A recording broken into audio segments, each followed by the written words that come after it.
The Super Bowl gets played tonight, so who you got in the biggest game of the NFL season? Type in R in the comments section if you're going with the Los Angeles Rams, or B if you're picking the underdog for the Cincinnati Bengals. Let me know who you've got winning right now in the comments.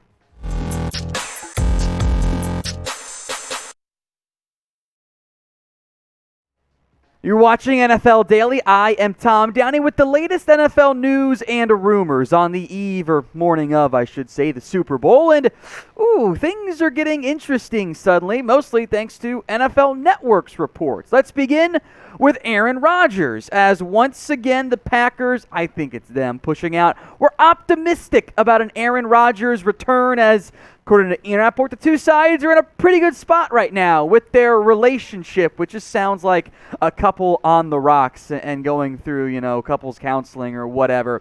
The big note for me is that the Packers are prepared to offer Aaron Rodgers a 2-year deal worth more than $45 million per year. As we'll get into later, that would make him the highest paid QB in the NFL. Now, here's what Rodgers said recently, quote, "I've had some good conversations with Green Bay, and I'll do some contemplating and make a decision here pretty quick as it relates to his future." A couple years ago, it felt like maybe the decline had begun to set in for Aaron Rodgers. Was always still elite in the touchdown-interception ratio, but the completion percentage had dipped down, and the yards were not quite what it was from an attempts perspective, the yards per attempt perspective. The past 2 years, as he won NFL MVP in both of them, the yards look similar, but the touchdowns and the completion percentage and the yards per attempt all drastically in favor of Aaron Rodgers. So, of course, Green Bay is trying to get Aaron Rodgers to stick around, which, of course, begs the question, why did you draft Jordan Love again?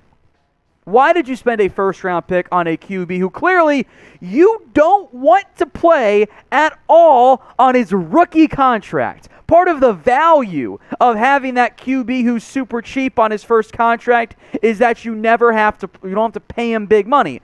Of course, by paying Aaron Rodgers a new 2-year deal, you'd be locking him into a 4-year span, of which Jordan Love doesn't help your team in any capacity. And I think that pick is a big reason why Rodgers ain't too happy, or at least wasn't too happy with Green Bay. Back to the money side of it. I do think whether it is in Green Bay or somewhere else, that $45 million per year price tag is probably what you'd be paying Rodgers, because welcome to life with a franchise QB. Especially when you win back-to-back NFL MVPs, you're going to ask to be the highest paid QB in the NFL. That would surpass the Mahomes figure of $45 million, which means, by the way, other QBs due for new deals, well, they're also going to be asking for pretty big money. The Rodgers drama will remain one of the number one NFL storylines until he announces a decision. So what will that decision be? Will Aaron Rodgers return to Green Bay, or will he retire or be traded, as so many of the speculations has been out there? Type in Y for yes, he will return, or type in N for no, he will not. This is the pinned comment on today's video. So if the ad break comes here on YouTube, take advantage of it. Head down there to the pinned comment, type Y or N. Now, if he does get dealt some Rodgers destinations here, I think Washington is a great fit for him because they need a QB oh so badly. Maybe the Giants could also be a fit, although we'll see if they really want to make a big splash there. The Browns, of course, could be a potential destination. We'll see what the Raiders do with Derek Carr. That's a team to keep an eye out for. And the two big ones constantly linked, the Pittsburgh Steelers and, of course, the Denver Broncos. Now, if you're going to watch the Super Bowl, you should bet on it as well. I already placed my bets with BetUS. You should do the exact same thing. When you put down at least $100, you will get a 125% deposit bonus. And that way, in case you get some bets wrong, you got plenty of leftover money. So head over to chatsports.com/bet and use promo code NFLDaily to get yourself a 125% deposit bonus. Bengals money line, the best it's been all the 2 weeks leading up to the big game, because it's now 4.5 in favor of the Rams. Good value there. You can do tons of prop bets. There are so many insane prop bets out there. You can bet on the Gatorade color. Orange is plus 200. Clear/water plus 300. Well, they are grouping lemon, yellow, green, or lime, yellow, green, because you can't actually tell what it's tough to tell what it is, though, if it's yellow or green. That's plus 400. Red is plus 400. Blue and purple. By the way, Riptide Rush is the best Gatorade flavor. Plus 450. You can bet on and that's just a fraction of some of the bets available. There are hundreds of prop bets on BetUS. So get going today. Use promo code NFL Daily at chatsports.com/bet. Let's go to Tom Brady. And what are we doing here? Brady, of course, has formally retired from the NFL. However, according to Ian Rappaport today, maybe he does play in 2022. The Bucs are leaving the door open in case Brady changes his mind and returns, which is apparently a possibility Brady has not completely ruled out, although I would argue a public retirement kind of feels like ruling it out. He said never say never, like on playing again, but that wasn't a big deal. He also said that before he announced his retirement. It's all kind of weird.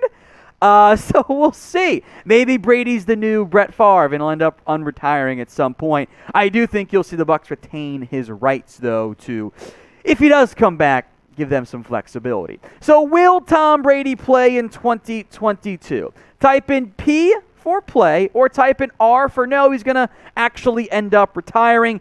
I think he's going to retire. Let me know what you guys think in the comments.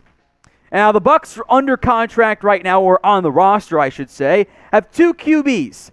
Blaine Gabbert, the legend himself, he is set to be a free agent, and Kyle Trask, who we'll come back to in a little bit. Now, part of this long article from Rappaport included the Bucs could go all in and trade for somebody in the event that they, lose Brady to retirement as expected. Two names were mentioned. Deshaun Watson and Russell Wilson. Now, Watson, of course, he made it clear he wants out of Houston. Russell Wilson, not so much. We'll talk about both of these QBs here, starting with Deshaun Watson. Of course, there are these still lingering legal issues for Mr. Watson, and that, of course, is a problem as it relates to him finding a new destination. I still think this offseason, better chance he ends up getting dealt. Meanwhile, Russ balls in his court. Seattle wants him back, as they should. In the event that he decides to force or request a trade, you could see Seattle move on from him. And in that scenario, maybe Tampa does make sense. The one that Bucs fans want, because I know you guys, Kyler Murray. Of course, the Mike Evans post that Kyler Murray shared. Murray got rid of his Instagram, blah, blah, blah. I still think he just wants a new deal from Arizona. I would be shook if he ended up getting dealt, but we'll see. So these interest in trade targets then makes me go, why did you draft Kyle Trask in round 2? Maybe they just misjudged when Brady would retire. They thought they had 2 years or 3 years even, as opposed to 1 more year.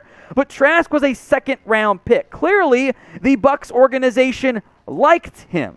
Do they still like him? Do they think he needs more time? Or did he not look good in practice? So who will end up being the Bucs QB in 2022? Is it Trask? Is it Brady? Somebody else? You could go Jameis Winston if you wanted to. Let me know who you think ends up starting at QB for Tampa this upcoming season.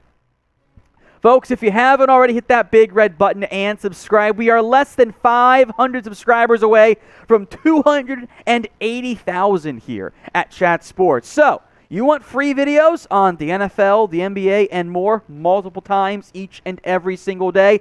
Then hit that big red button and subscribe right now. On the eve of the Super Bowl, Sean McVay was publicly pondering his future with the Rams and how long he'll coach for. Kind of weird for that to come out, days before the biggest game of his and his team's career. That prompted some reports / mentioning of previous reporting about, hey, McVay could retire at some point soon and make a jump to TV. Now McVay has already said, this more recently told in Rappaport, he'll be back in 2022, which the Rams should desperately want. The first 5 years of Sean McVay's career in Los Angeles, awesome. 11-5, 13-3, 9-7, 10-6, 12-5. He has never gone at even just 500 in his brief time coaching the Los Angeles Rams. My theory as to why this pops up now, well, Sean McVay's deal is up after the 2023 season.